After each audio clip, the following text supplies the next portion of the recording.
Hello mga beshiwariwap at mga mamshis and dadshis out there. Today ay culminating activity ni Daniela sa kanyang play school na Play Pals. Tara, sama-sama nating i-watch ang mga kaganapan sa kanyang culminating activity.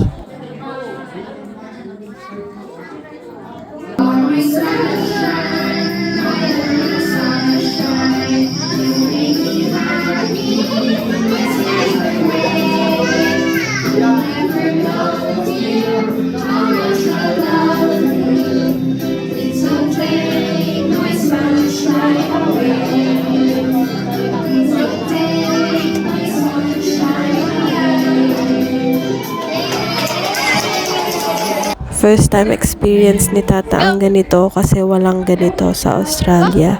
Even nung bata siya, kaya sobrang happy siya and proud. Pero syempre kahit sinong parents naman talaga magiging super proud sa mga anak nila. Lalo na kung magkakaroon ng mga achievements. Daniela, what are you and mommy doing? I'm going to make a rainbow. Make a rainbow?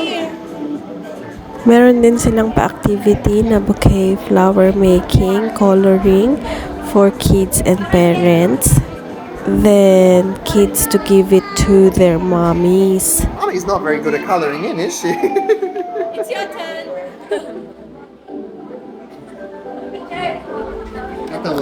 Super nag-enjoy din ang mami and tata sa community activity ng Ate Daniela.